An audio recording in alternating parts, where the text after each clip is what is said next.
அந்த வீடியோ எப்படி வந்ததுன்னு சொல்கிறேன். எப்பயும் எனக்கு ரொம்ப மனசு கஷ்டமாக இருந்தால் நான் ஒரு இடத்துல போய் உக்காருவேன். அப்பா அங்கே ஒரு பையன் அழுதுகிட்டு இருந்தான். என்னடா தம்பி, என்ன ஆச்சு, ஏன் அழுவுற? இல்லைண்ணா. சொல்லுப்பா, என்ன பிரச்சனை சொல்லு. நான் குமார்ன்ற ஒருத்தர் வீட்டில் வேலை செய்யறேண்ணா. அவர் என்ன எப்போ பார்த்தாலும் அடிச்சுட்டே இருக்காருண்ணா. வலிக்குதுண்ணா. ஐயா ஏய், என்ன எப்படி வந்து நிக்கிற? ஊருக்கு போன சொன்னீங்க ஐயா. அதான் அடுத்த வாரம் போய்க்கலான்னு சொன்னல. அடுத்த வாரம் போகிறதுக்கு போகாமையா ஐயா? சொன்னா கூட கூட பேசிக்கிட்டே இருக்குது. என்ன போல தானே போடல. வெள்ளை வேட்டி வெள்ளை சட்டை போட்டுக்கிட்டு கொஞ்சம் குண்டா இருப்பாரு, இந்த ஏரியா கவுன்சிலர். அவர் வீட்டில் தான் வேலை செய்யறியா? ஆமாண்ணா. ஏன்பா, அப்பா அம்மா இல்லையா? அம்மா இருந்துட்டாங்கண்ணா, அப்பா மட்டும் தானே இருக்கிறாங்க. நீ ஏன் வேலைக்கு போற? படிக்க வேண்டிய வயசுல நீ படிக்கலாம்ல. அப்பா செமையா குடிப்பாருண்ணா. அவரு தான் ஒரு வீட்டில் வேலையை கூட்டு போய் விட்டுட்டாருண்ணா. நான் ஸ்கூல் சேர்த்து விடுறேன், நீ படிக்கிறியாப்பா? நான் எனக்கு படிப்புலாம் ஸ்கூல்லாம் சேர்த்து விட்டா அப்பா திட்டுவாருண்ணா. நான் வந்து ரொம்ப நாள் ஆச்சுண்ணா, நான் கிளம்புறேண்ணா. தம்பியை பார்க்கறதுக்கு ஒரு 2 நாளைக்கு முன்னாடி தான் குமார்னால ஒரு குடும்பமே செதஞ்சு போச்சு. வட்டி காசை கேட்டு ரோட்லேயே அசிங்கப்படுத்தினதுனால அவமானம் தாங்க முடியாமல் தூக்கு போட்டு இறந்துட்டாரு. இந்த மாதிரி ஆளுங்கெல்லாம் பதவிக்கு வந்தால் நாடு என்ன ஆவருது? அப்போ தான் இவனை ஏதாவது ஒன்று பண்ணணும்னு யோசித்தேன். திருப்பி நான் அங்கே அந்த பையனை பார்த்தேன். எனக்கு ஒரு ஐடியா வந்தது.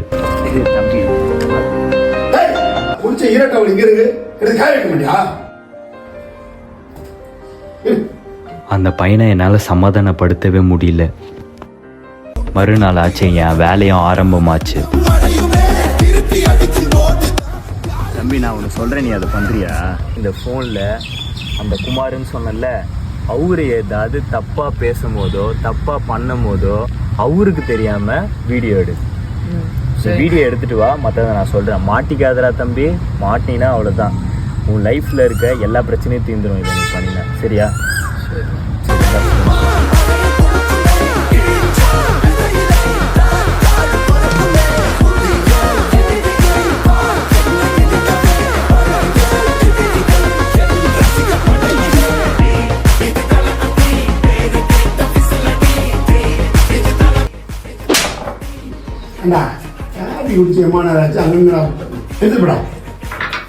என்னையடா அடிக்கிறேன், உன்னை என்ன பண்றேன்னு பாரு.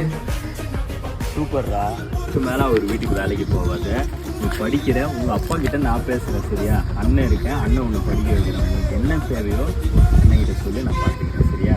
இந்த ஆளை நான் அப்படியெல்லாம் விட்டுற மாட்டேன். என் ஃப்ரெண்டு ப்ரெஸ்ஸில் வேலை செய்கிறான். எலெக்ஷனுக்கு முந்தின நாள் இந்த வீடியோ அவங்ககிட்ட கொடுத்து ரிலீஸ் பண்ண சொல்லுவேன். நான் நல்லா வந்தான், ஆனால் கெட்டவங்களா இருந்துக்கிட்டு எனக்கு ஏதாவது கெட்டது பண்ணாங்கன்னா அவங்கள விட பெரிய கெட்டவன் நான். கெட்ட பையன் சார் இந்த தேவா.